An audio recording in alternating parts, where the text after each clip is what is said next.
ये है मिजोरम से दिल्ली के लिए चली राजधानी एक्सप्रेस जो हाथियों के झुंड से टकरा गई। रात के अंधेरे में ट्रेन सरपट दौड़ी चली जा रही थी। 100 kmph की रफ्तार में चलने वाली ट्रेन के लोको पायलट ने जब सामने हाथियों का झुंड देखा तो उसके होश उड़ गए। आनन फानन में इमरजेंसी ब्रेक लगाया गया, लेकिन इस ट्रेन की चपेट में आकर कई हाथी मारे गए। यहां पर मैं आपको बता दूं, प्राप्त जानकारी के मुताबिक 100 हाथियों का झुंड था जो इस रेल पटरी को पार कर रहा था। आसपास वो मौजूद थे। तभी ट्रेन आई तो कहीं ना कहीं लोको पायलट को समझ में नहीं आया। आनन फानन में ब्रेक लगाए, इंजन और 5 कोच पटरी से उतर गए और इस घटना में कई हाथी मारे गए। लेकिन अच्छी बात यह रही कि यात्रियों को कोई नुकसान नहीं पहुंचा। यहां पर मैं एक और चीज मैं बता दूं, घटना स्थल गुवाहाटी से तकरीबन 126 किलोमीटर की दूरी पर है।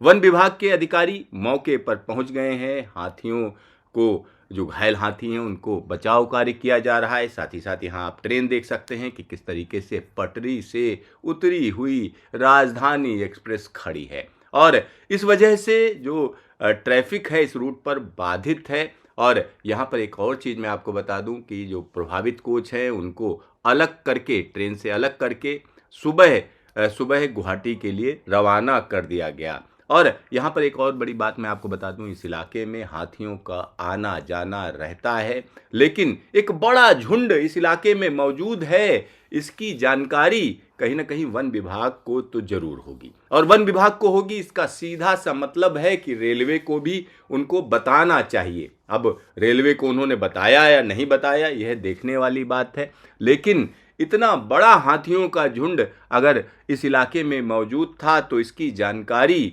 रेलवे को क्यों नहीं थी, एक बड़ा सवाल है। क्योंकि अगर रेलवे को जानकारी होती तो कहीं ना कहीं कॉशन होता। जैसा कि जो रेलवे के सूत्र हैं वो बता रहे हैं कि जिस जगह पर यह एक्सीडेंट हुआ उसके तकरीबन 10 किलोमीटर की दूरी पर हाथियों का कॉरिडोर है। यानी एक ऐसा इलाका जिसे आमतौर पर हाथियों का कॉरिडोर कहा जाता है। हाथी आमतौर पर वहां से पार करते हैं, लेकिन यहाँ जो ट्रेन चल रही थी 100 kmph की सरपट स्पीड पर चलती चली जा रही थी, आप सोचिए।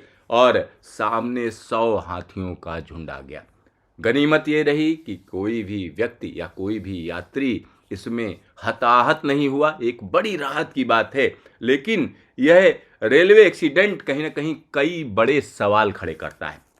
बड़ा सवाल यह है कि जब इस तरीके के इलाके से कोई ट्रेन गुजरती है तो जो स्थानीय प्रशासन है उसकी भी जिम्मेदारी रहती है। साथ ही साथ जो वन विभाग है उसकी जिम्मेदारी रहती है कि वो पूरी जानकारी मुहैया कराए। और जब हाथियों का इतना बड़ा झुंड था तो यह जानकारी रेलवे के पास कैसे नहीं थी? अगर थी तो उसको क्यों इम्प्लीमेंट नहीं किया गया, क्यों इस इलाके में कासन नहीं था? और कहीं ना कहीं एक बड़ा सवाल खड़ा होता है।